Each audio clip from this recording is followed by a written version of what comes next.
Hi, Shane. It's so nice to have you on the show. How are you doing today? Doing good. How about you?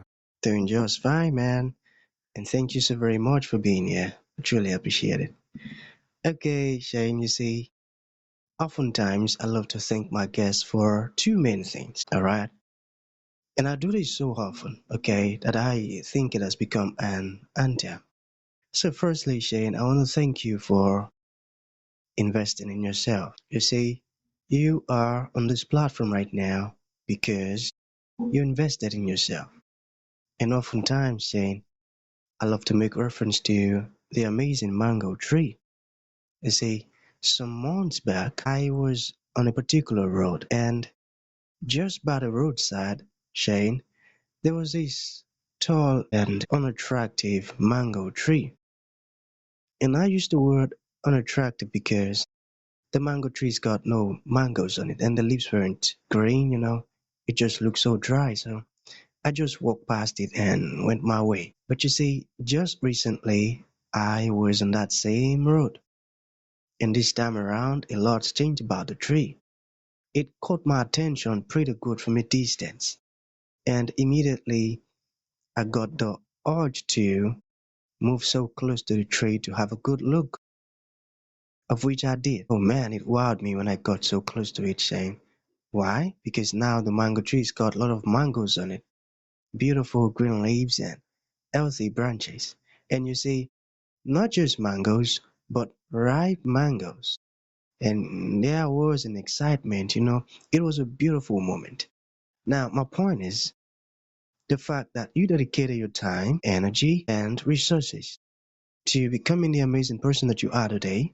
That alone has made it impossible for me to skip you. And that's why you see you got the request from me to be on the show because I was attracted to the fruit of all that you're doing. It's amazing. So thank you so very much for, investing in yourself. And secondly, thank you for saying yes to the invite because if you had said nope, there was nothing I could do about it. Thank you, man. Well, thank you for having me. I think that is a beautiful metaphor for life in general. Like we all start out as this little seed in the ground and then we grow over time and develop those fruits. And, it's not a straight path, a straight journey. Like trees don't all go straight up, right? They go in different directions. And I think it's a beautiful thing that we're all on our own journey and we find our own direction, our own growth, and develop the fruits of our labor as we grow in this life. That's right, exactly. That's on point. Okay, let's get started. You see, I am quite excited to have you on the show today, Shane, for some reasons. Firstly, my interest in knowledge seeking. I believe in order for one to transition from a terrible situation to that of a beautiful one, I believe it takes the application of knowledge. And not just knowledge, but the application of it. And you see, Shane, ever since I discovered that light in the Hebrew means knowledge, and darkness means ignorance. I've been so keen to knowledge seeking. Why? Because I do not want to remain in the dark. So that's going to make our conversation today very important to me and even to the listeners. The second reason why I'm excited to have the amazing Shane on the show is for the sake of the audience.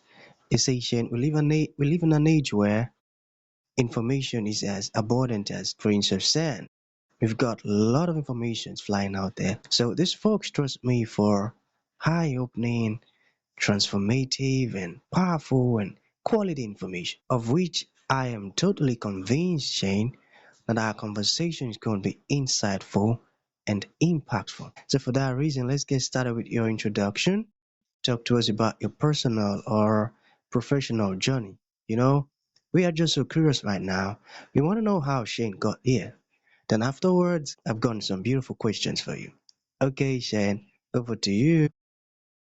All right. Thank you very much. So, going back to one thing that you just mentioned is that knowledge is light in Hebrew. One of my favorite passages from Sermon on the Mount.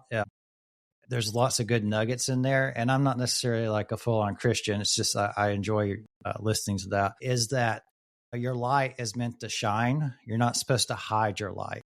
So, during this life, we're supposed to let our light shine and let our knowledge shine and be a beacon. I think that's very important.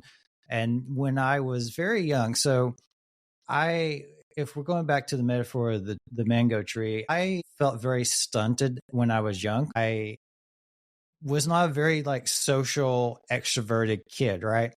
And about high school, I realized, hey, I'm a little bit behind socially. I need to start doing something. So that's when I started working on myself and developing myself. And I think that is what's really contributed to where I am now is that I'm always learning and I'm always growing and I'm always going into new and different directions. So in college, I picked out real estate as the degree. And I've been in real estate for 20 years, but it's not just been one thing. So I started out as a real estate agent, real estate investor, lots of real estate stuff, but I've always been interested in side projects such as this, talking on a podcast, right? That is a beautiful side project. I love following my curiosities wherever they may go in life.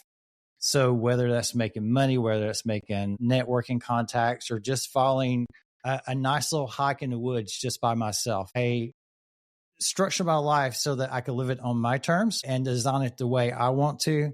Because I feel like so many people fall into the trap of they get stuck in a job or they get stuck in a situation and then that light dims and they never quite get out of it. They never quite break out of it. And I wish more people would, because I think where we're at in life, we make the decisions to improve it and grow, but it's up to everyone to do that, to build into themselves, to decide that they want to make that change and grow and be willing to go through the pain it takes to grow into something beautiful. Amazing. I love that.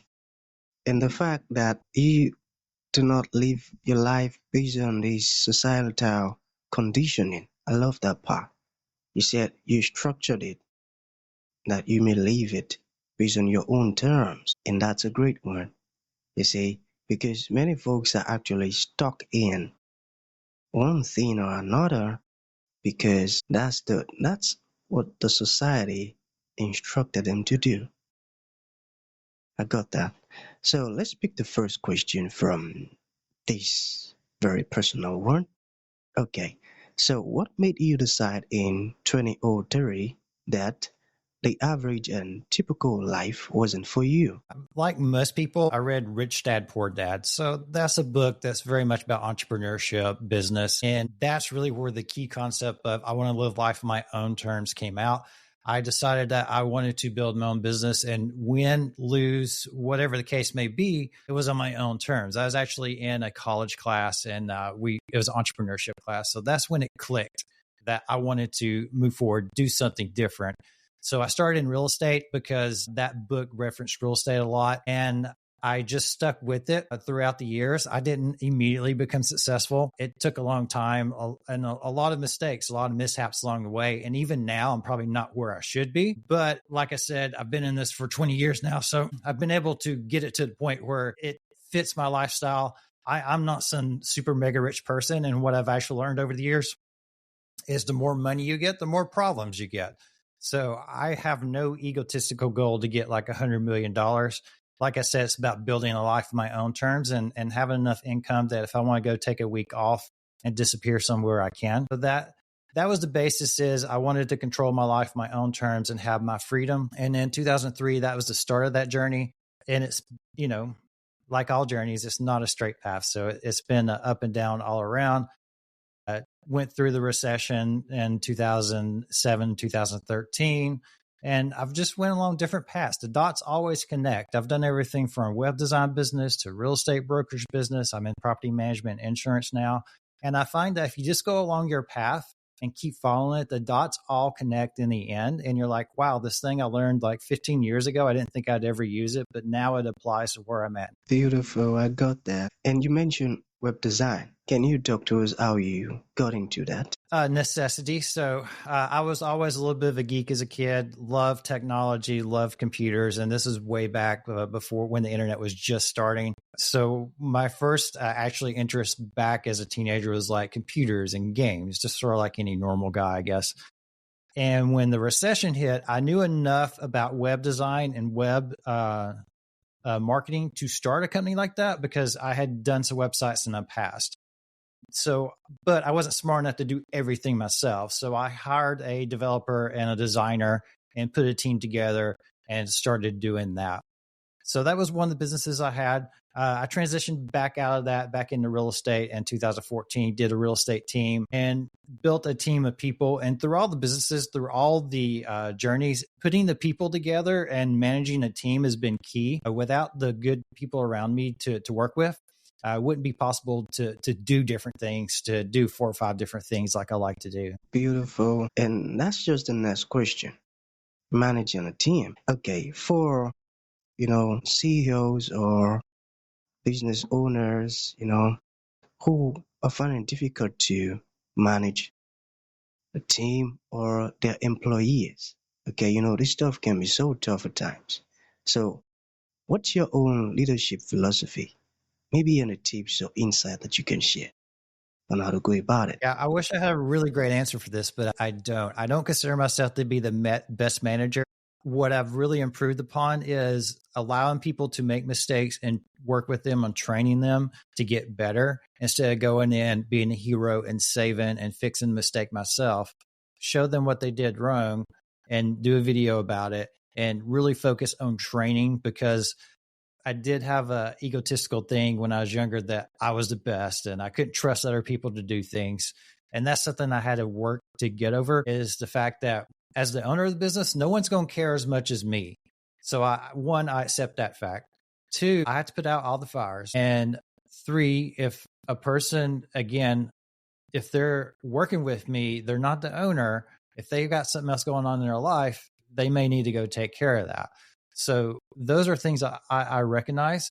And I think just having a really good relationship with the people I work with, most people stick with me for a long time. One of my agents who started with me in 2017, she's still with me as a primary admin for one of my companies. An agent I started working with in the property management business in 2009, which she's been with me for 15 years. We have a really good dual relationship in that she's very good at sales. I'm very good at the back end, back at the organization end. So we connect well on that. But people tend to like working with me. And if they're really good workers, I'm very flexible to what they need in their lifestyle. So my style probably doesn't work for a lot of people. It definitely will not work if you're trying to scale a large company with a lot of people. I tend to structure my businesses where I have 1 or 2 people working at them. So my property management company, I have 2 really great quality employees that work with me. My real estate brokerage, I've got 1 superstar agent that I work closely with. I've got other ones as well, but she's the primary one. And then the insurance agency, I've got 1 really great insurance agent that I work with.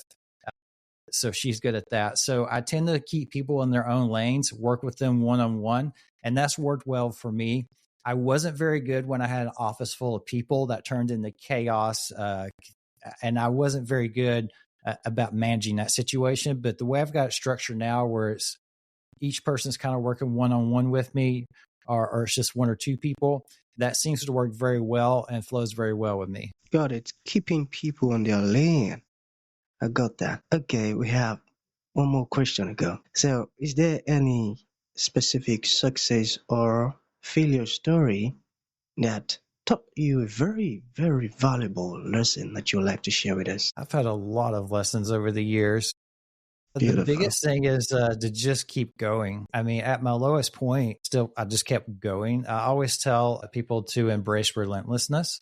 And relentless is not like cutthroat or bad. It's just that you don't give up. You keep going forward. So if you're having a bad day, you still keep going forward. If whatever excuse comes up, if you're relentless and you keep on your path and you just keep going, you will eventually get there.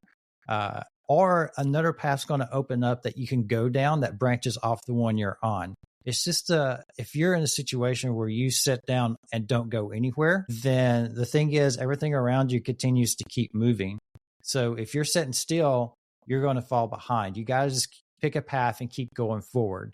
So in 2007, I bought 27 houses, thought I was on top of the world. 2013, I filed bankruptcy. So just lots of ups and downs. And what I really enjoyed is that in my 20s, I took the biggest risk possible. So if someone's young, if someone's in their 20s, just go all out and take the biggest risk possible, because now that I'm in my 40s, I made all my mistakes in my 20s. And that lets me know what I should do now. It lets me know the decisions I should take going forward.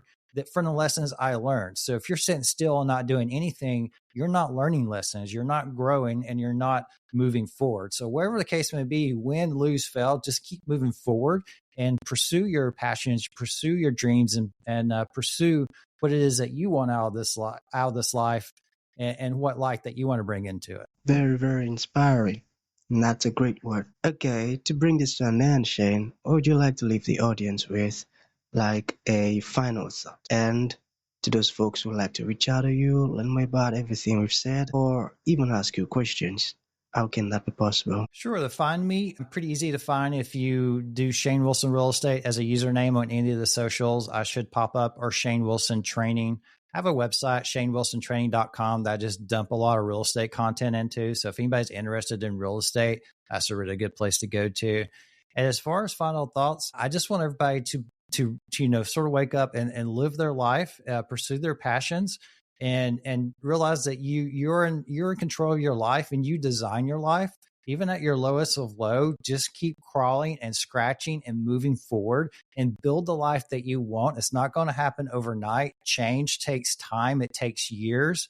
A river where smooths out a rock over millions of years. Our life is like that too. We change and grow over time.